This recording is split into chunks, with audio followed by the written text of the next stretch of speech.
3 security guards closed in on me, their eyes cold, as 1,000 strangers watched from their phones, holding their breath.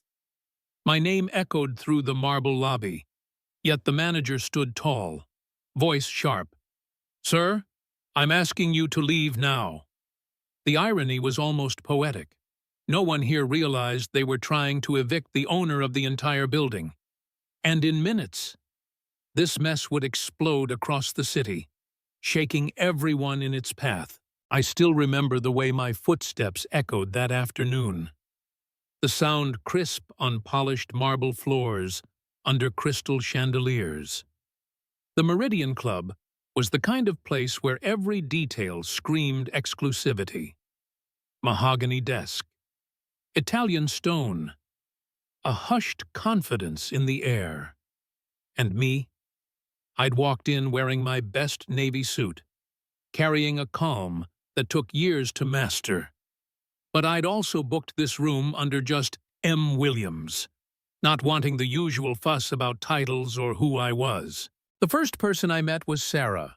Sharp suit, perfect hair, polite smile, but there was something guarded about the way she looked me up and down.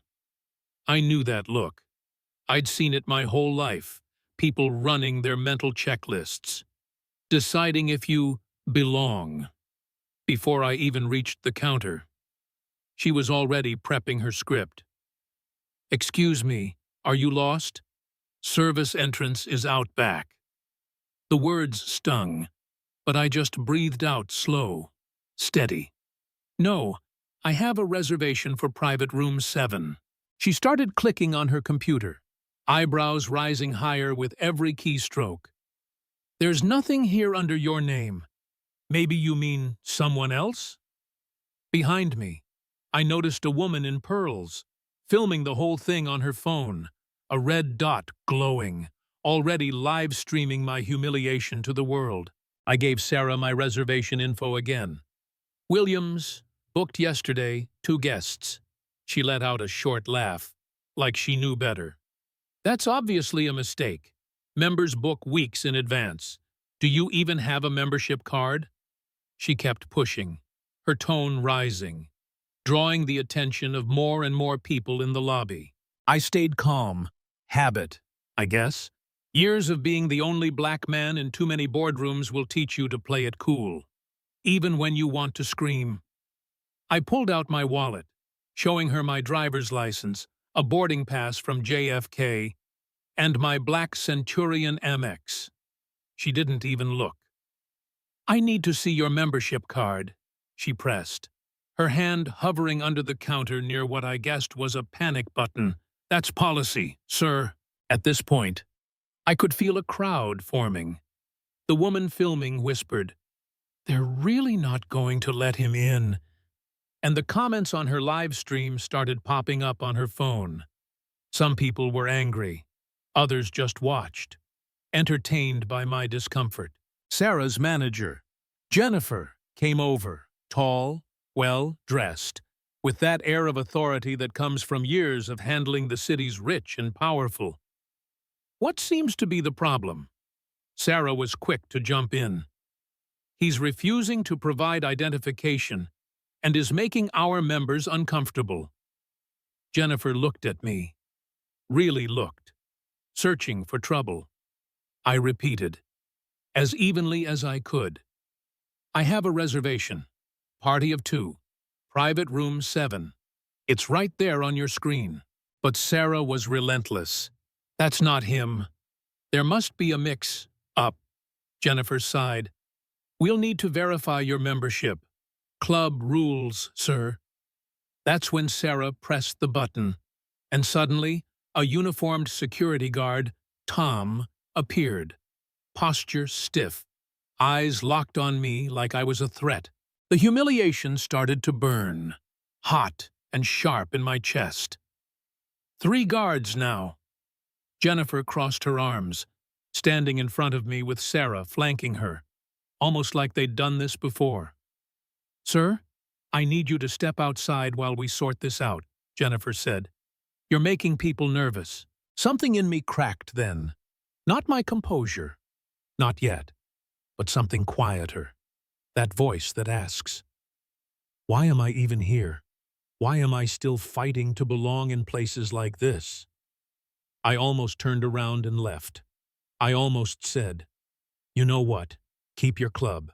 I don't need this." But I remembered who was coming to meet me. A business partner flying in from Tokyo. A man who valued honor, fairness. And I thought of all the times I'd walked away. All the times I'd taken the high road and nothing changed. Not this time. The room was silent except for the ding of the elevator. An older gentleman, Harold, I learned later, stepped out. White hair, expensive suit, the kind of club member who probably had his own brass nameplate somewhere. He took in the scene, frowned, and asked, "What's the trouble here?" Jennifer jumped in. "This man won't provide his membership card.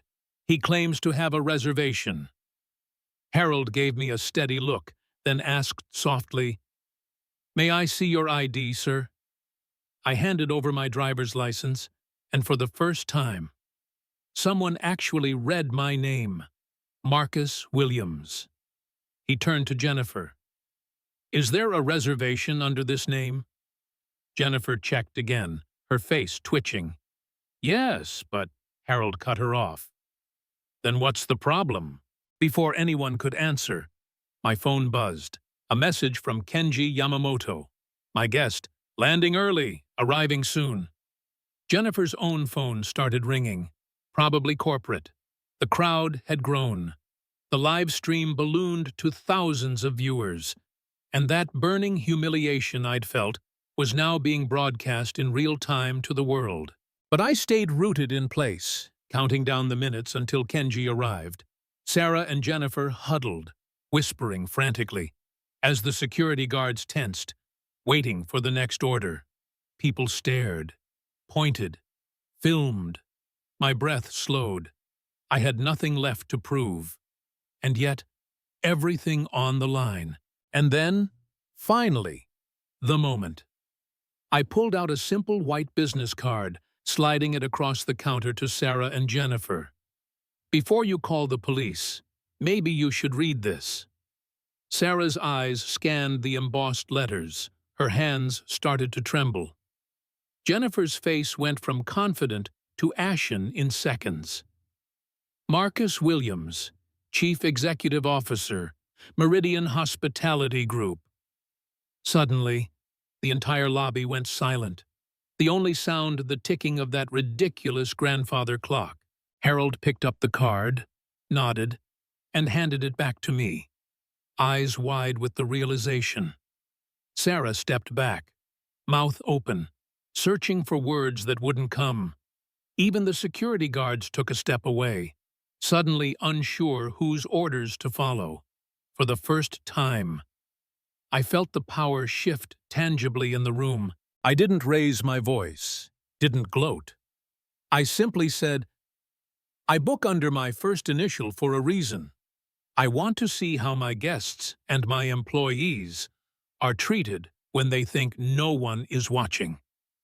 The live stream comments exploded. Amanda, the blogger with the phone, was nearly shaking, whispering, "Oh my God, this is the owner. The owner." I looked at Sarah and Jennifer. 23 complaints about discriminatory treatment. 12% drop in membership. Over $2 million in lost revenue. All during your time here. Jennifer's face drained of color, her hand covering her mouth. Sarah just started to cry, silent tears rolling down her cheeks. Then Kenji arrived, immaculate suit, flanked by 2 assistants. He paused, surveying the chaos, then walked over and shook my hand. "Thank you for accommodating our meeting on such short notice." He said, bowing slightly. I replied, "Not at all, though I must apologize for the, unique welcome." We walked past the crowd, every eye glued to us, up to the private room I'd reserved. As we entered the elevator, I caught one last glimpse of Sarah, shoulders slumped, face streaked with regret. Jennifer whispering furiously into her phone. Amanda ended her live stream with a single line. "He owns the place." They tried to throw out the owner. Upstairs, Kenji and I got down to business, but he looked me dead in the eye and asked, "How will you address what happened down there?" I told him, honestly, that I'd already decided. Sarah would have to resign, with no glowing reference. Jennifer would be put on probation, and the whole staff would undergo training. I'd invest $500,000 a year in bias and diversity reform. This wasn't just about saving face or calming the press. It was about building the company I wanted, one where dignity wasn't just a buzzword, but a promise. Kenji nodded, satisfied. "Your response gives me confidence. Let's move forward with the partnership." We finalized a deal that afternoon, one that would change the industry, and hopefully, the culture, for years to come. But the aftermath? It was swift and merciless. Sarah left the club that day, her career in ruins, 8 years erased in an afternoon. Jennifer was stripped of her authority, answering now to the same corporate office she'd once called for help. The security guards melted away, no longer posturing for the cameras. The once proud Meridian Club faced weeks of scrutiny and social media fire, their reputation hanging by a thread. No one spoke to me as I left.